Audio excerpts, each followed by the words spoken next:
messieurs, bonjour et bienvenue au flash de 10 heures sur la RTB. Le peuple burkinabé célèbre ce 3 janvier l'anniversaire du soulèvement populaire qui a emporté le 3 janvier 1966 le premier président Maurice Yamego de la Haute-Volta. Aujourd'hui, Burkina Faso.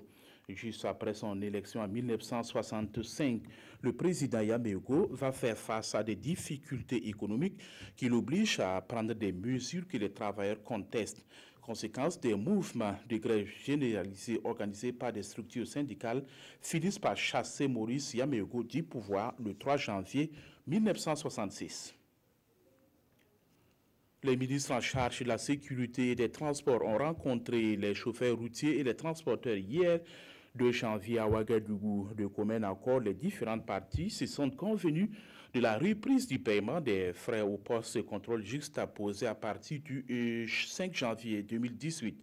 Lors de cette rencontre, les transporteurs ont été également informés que les postes de contrôle de sécurité sur l'axe Ouagadougou-Lomé se situent désormais à 3 et 2 sur les postes de contrôle juxtaposés. Une situation qui va réduire beaucoup de difficultés auxquelles les transporteurs font face sur ces axes selon leurs responsables.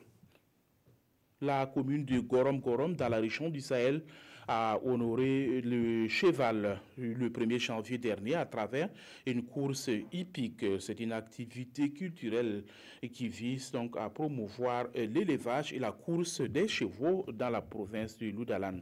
Cette compétition hippique a permis de récompenser les 3 meilleurs coureurs. Les manifestations en Iran font des émules en Europe.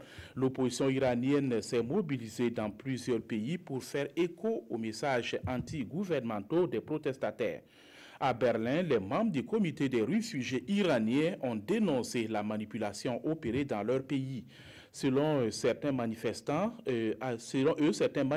arrêtés ont été obligés de déclarer qu'ils étaient pilotés par les États-Unis, l'Arabie Saoudite et l'Israël. En Italie et à Londres également, les Iraniens vivant dans ces pays ont manifesté devant leur ambassade. Hier mardi, le président Rouhani a demandé à Macron de prendre des mesures contre les activités d'un groupuscule terroriste iranien installé en France.